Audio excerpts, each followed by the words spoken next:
Welcome to another edition of Planet Waves TV.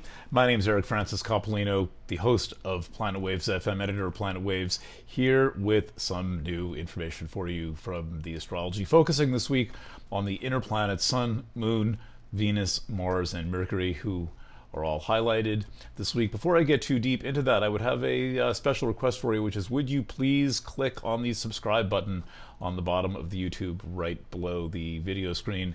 This will give us the ability to do something, I'm not exactly sure what, I think mainly customize our page if we get more than 500 subscriptions. We're close, lots of you clicked last week.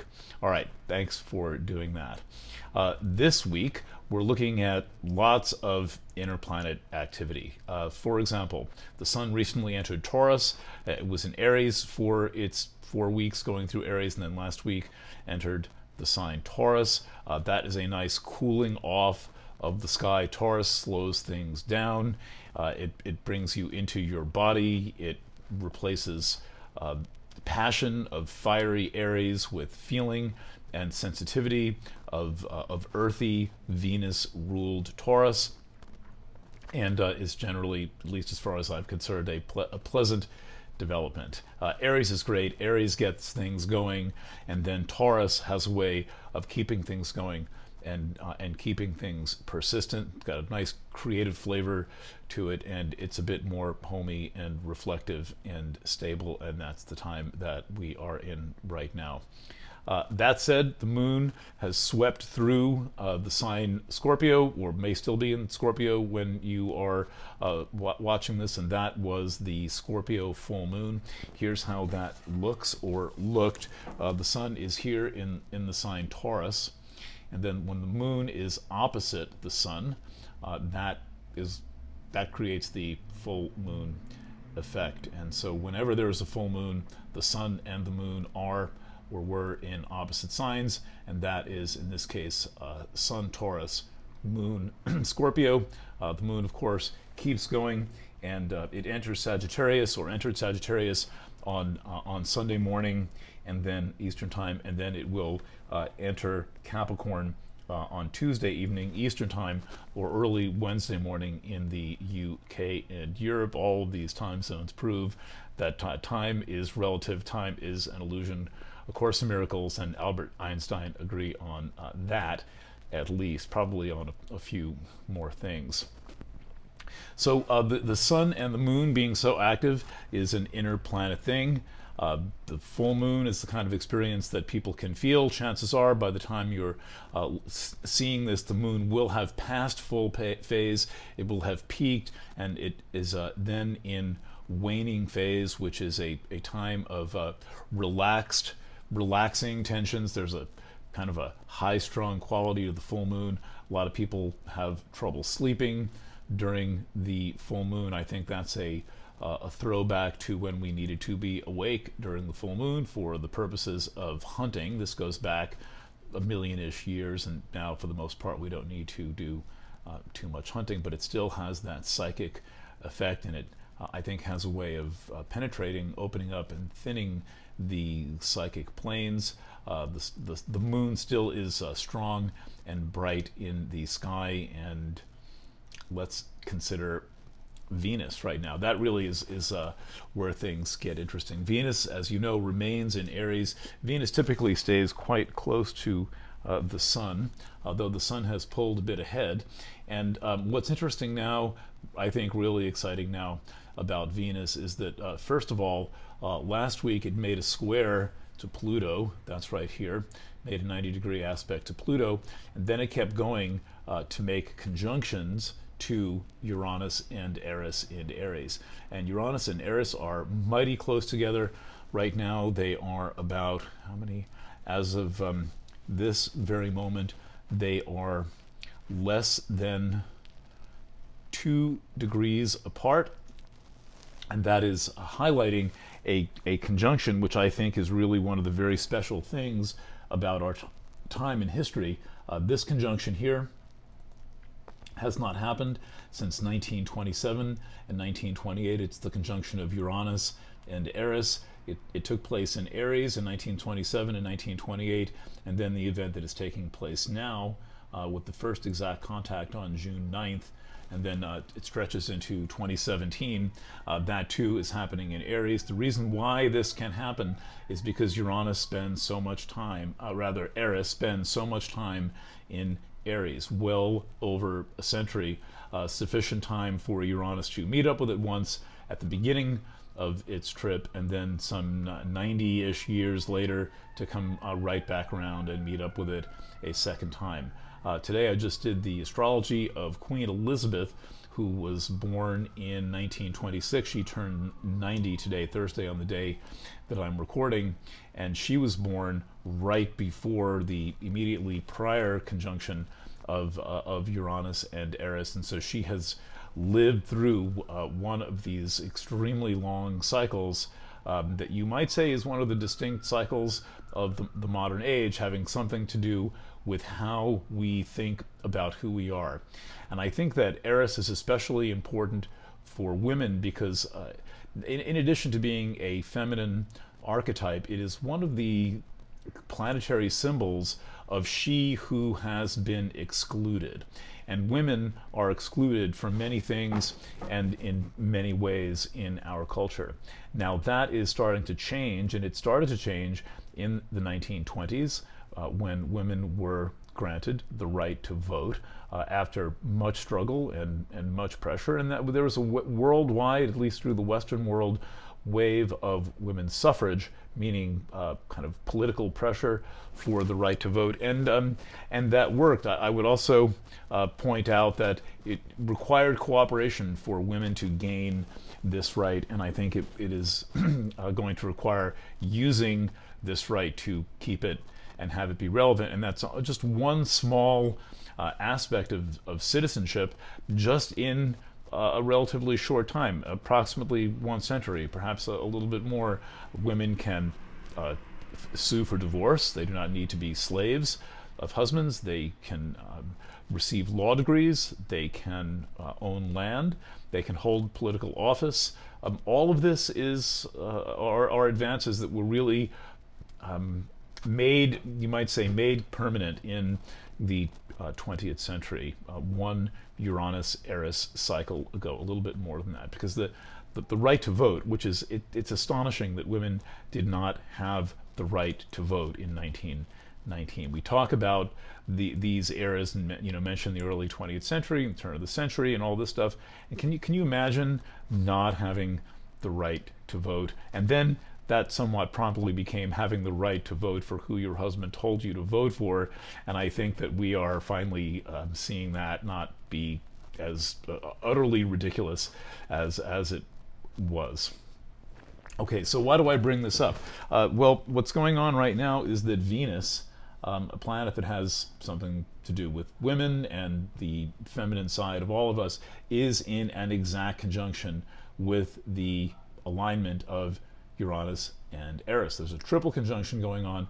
It is or was exact on Sunday, and that is kind of a reminder of, you might think of, full participation. And the way that I have sussed this out is that Venus in Aries conjunct Eris, which is such a potent activator of what you might think of as the feminist principle, the radical notion that women are people, and I'll be writing more about this. It's more appropriate for a print format, but the history of conjunctions from Uranus and to Eris is the conjunction of the progress that women make. Chiron is also involved in this cycle, by the way, and there were, during the Chiron-Eris conjunctions, both of them, one in around 1920 and then one in 1972, there were significant political gains made by women, and this idea, this kind of meme that women are people and should be entitled to participate, took big steps both times. But the thing is that when someone saying you can participate is very different from actually doing so. And what I see, Venus in Aries conjunct Uranus and Eris, this thing here, this alignment here is saying step up and participate. And so we have Venus in her most extroverted pretty much extroverted mode that we can have her in. Okay, so at the same time, with Venus acting extroverted and you might say stepping into her full strength and her expressive ability, Mars, counterpart of Venus, is in retrograde movement, and that is an introverted, introspective kind of momentum. So Mars recently changed directions. That's another thing that happened. That was last week on Sunday. This is still a new quality, a new energy. We're getting used to this. Mars, the planet that is accustomed to driving forward and taking ground, taking territory, making progress, and you might say conquering, pillaging, and profiting, and doing all that stuff, is now in retrograde motion. Remember, this is going to take a little bit of time to get used to, and there is an adjustment to make. And I'm looking at the retrograde of Mars as being, as I've said a number of times, an inquiry into what you want, but also an inquiry into what you believe. Mars itself brings the desire piece. The retrograde of Mars brings the introspection and the questioning piece, and the Sagittarius element, this is to say Mars is retrograde in Sagittarius, is the part about questioning belief.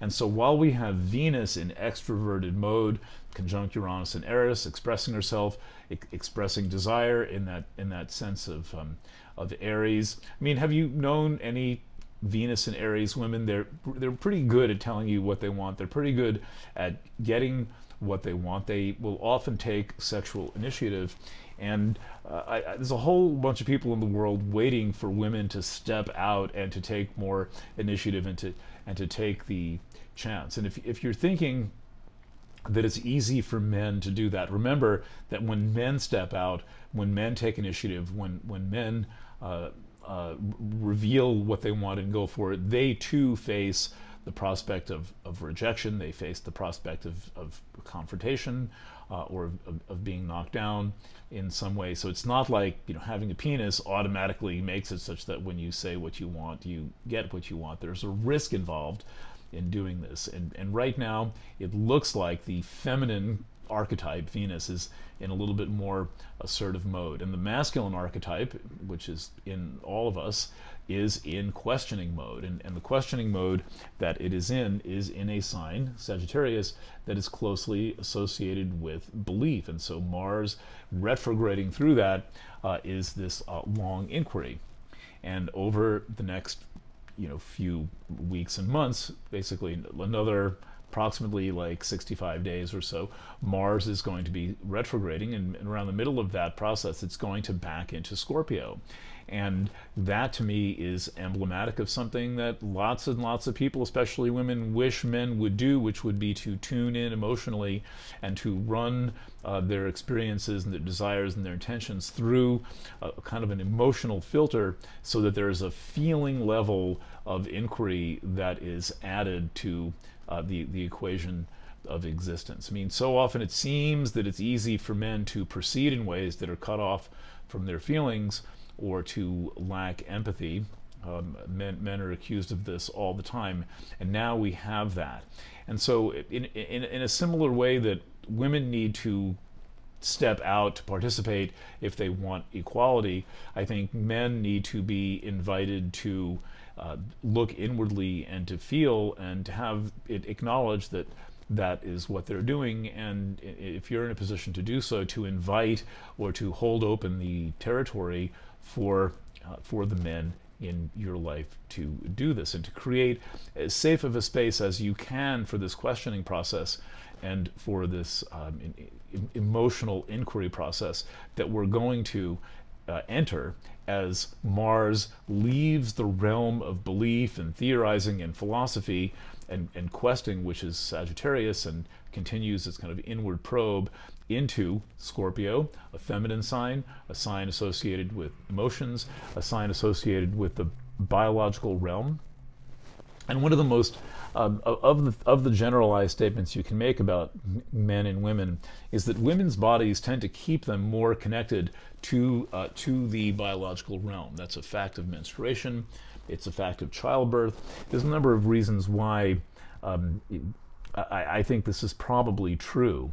And I think that in a way that it is up to men to both teach women the skills they need to assert themselves and also to hold open a welcome space to assert themselves. It would be wise of women to assist men in their journey of connecting with the emotional body and the emotional level of experience and the physical body as well, to tune in and feel one's physical body as doing something more that, maybe lifts weights.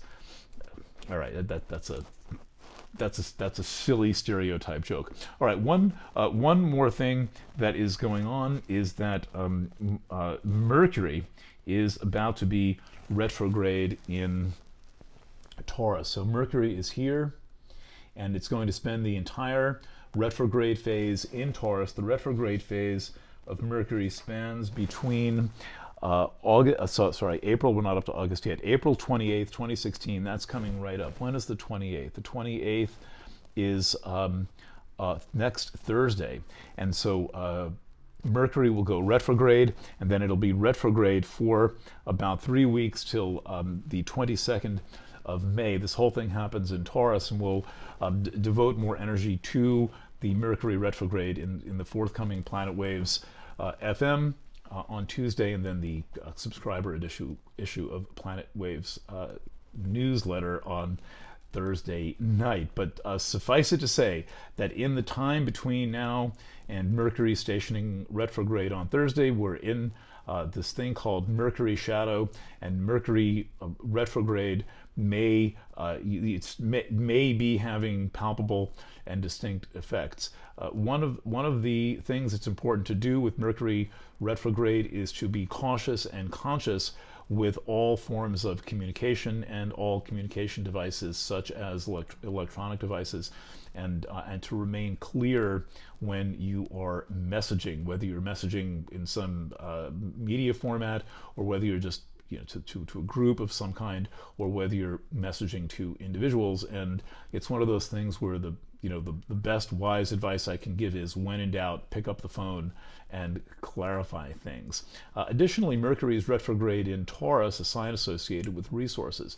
And one of the things I like to do when Mercury is retrograde is to slow down spending money as much as possible and basically take a break from shopping and from purchasing. As the purchasing agent of Planet Waves, so I'm the one who makes sure that all the gear is right and everyone's all set up. That is one of the habits I've developed over the years, is to basically take a hiatus from Amazon.com and so forth for just 3 weeks, just 3 weeks out of 4 months. And I've often found that I actually have many of the things I might ordinarily otherwise buy. So that's coming up soon. Again, more in Tuesday on planetwaves.fm in my weekly program. But speaking of not buying things, I just want to show you a little thing I've been up to. We're going to be announcing a membership drive. Maybe we'll call it the Mercury Retrograde Membership Drive. And for those who upgrade to a Backstage Pass, you will get to choose from painted journals. I've been learning how to paint and use these acrylic materials, and having some real fun with it, and developing some painting techniques. I'm kind of thrilled with how beautiful these things are. So if you're on the Planet Waves mailing list or read our Facebook page, definitely check Facebook page, and we'll have a thing. And then we've a thing announcing this. And I've also ordered some small embossed Planet Waves journals. I didn't want to do t-shirts or tote bags or anything like that. I thought journals and pencils are a way to express my appreciation and love back to you for being a Planet Waves member, because the work I'm doing here is personal, and it is inherently introspective, and I think a lot of good writing happens still with pencil and paper. So I've got this favorite mechanical pencil of mine, and we will be sharing these with each of these notebooks, and we want you to have something nice to write with. And that'll be your souvenir of becoming either a core community member or upgrading to Backstage Pass. There'll be more explanation in writing. Please do push that button on YouTube. Thank you for watching. I've just been thrilled and amazed at the response to these videos, and as mentioned at the end of the spring reading, which is a beautiful thing and selling really well. I'm thrilled with that. Selling well enough to get better video gear, basically, is what I invested the money in. Thank you very much. That is still available. Again, check Facebook, check your email, check right below in the comment area of the YouTube thingy here. And that is all I have to say to you for now. Thank you again. Bye for now.